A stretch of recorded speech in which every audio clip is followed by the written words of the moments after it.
Breadwinner Chapter 10. Bones. They were going to dig up bones.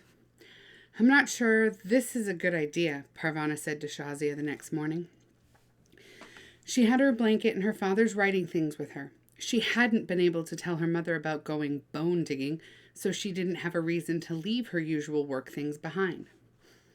I'm glad you brought the blanket. We can use it to haul away the bones.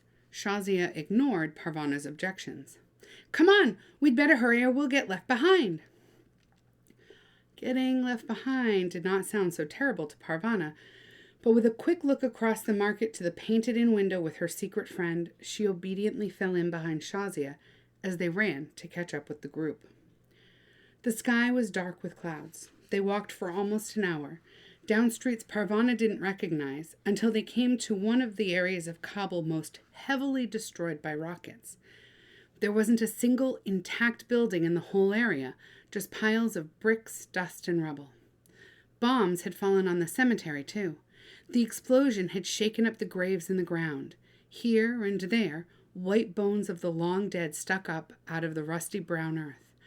Flocks of large black and gray crows cawed and pecked at the ground around the ruined graves of the newer section of the graveyard. The slight breeze carried a rotting stench to where Parvana and Shazia were standing on the edge of the cemetery's older section.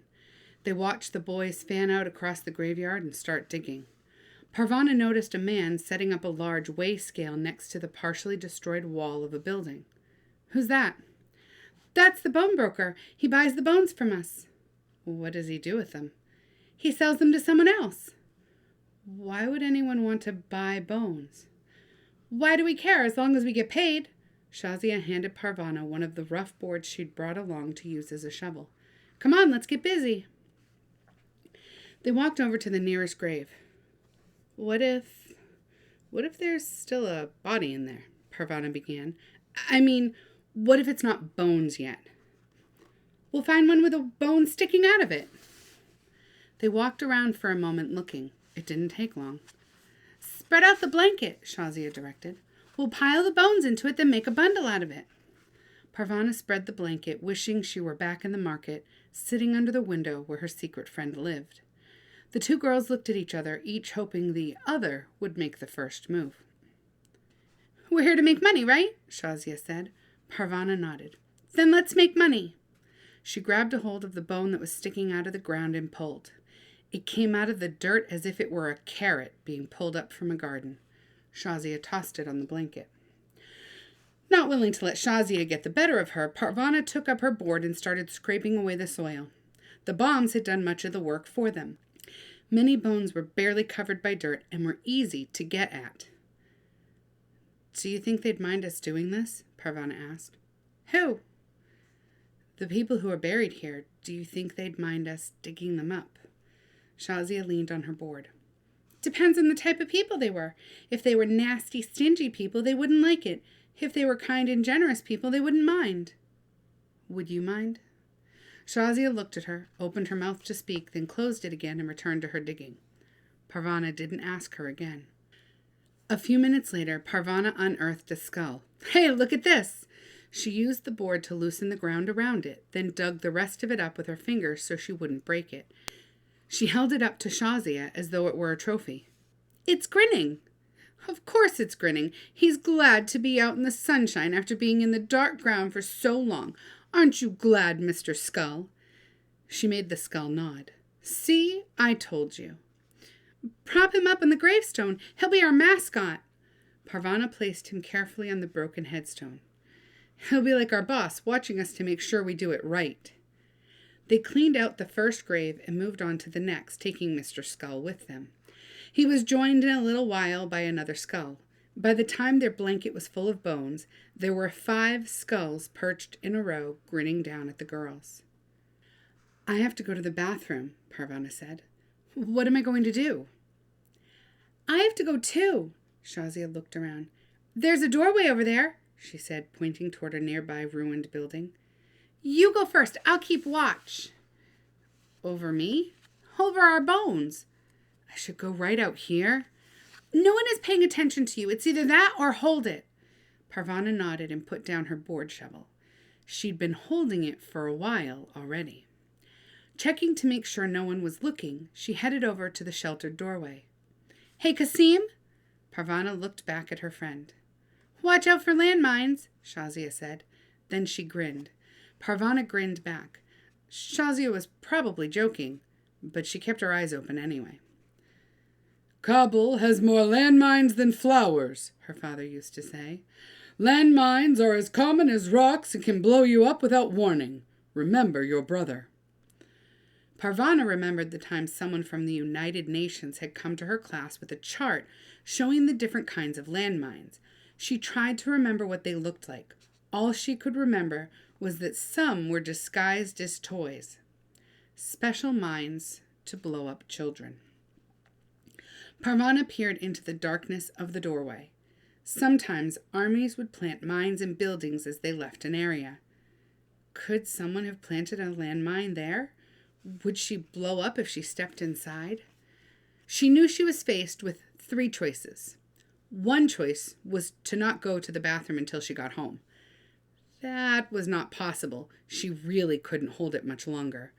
Another choice was to go to the bathroom outside the doorway where people might see her and figure out she was a girl.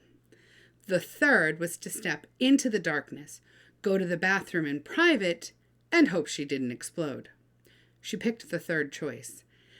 Taking a deep breath and uttering a quick prayer, she stepped through the doorway. She did not explode.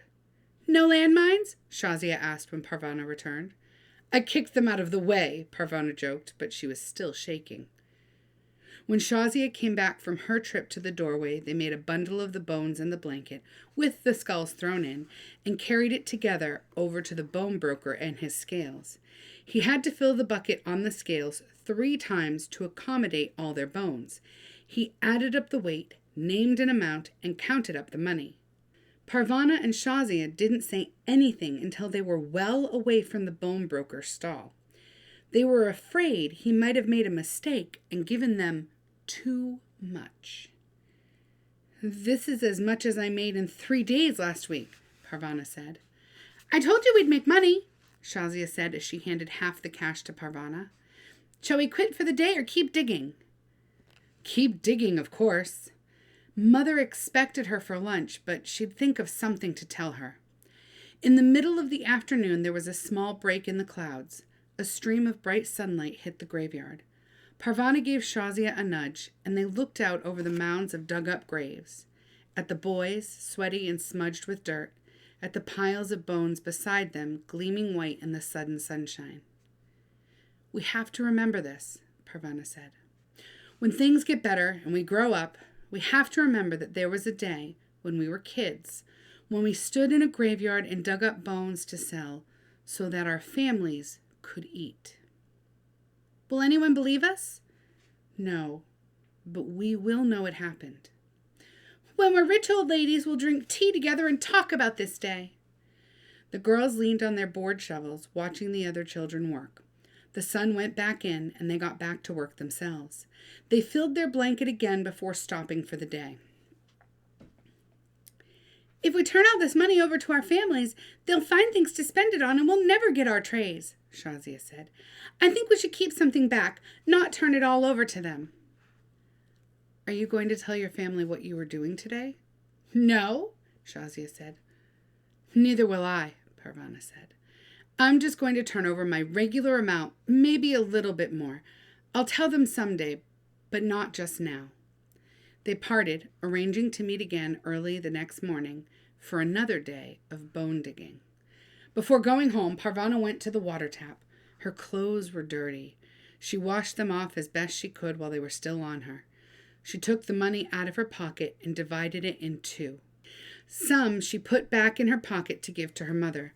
The rest she hid in the bottom of her shoulder bag next to her father's writing paper. Finally, she stuck her whole head under the tap, hoping the cold water would wash the images of what she had done all day out of her head. But every time she closed her eyes, she saw Mr. Skull and his companions lined up on the gravestones, grinning at her.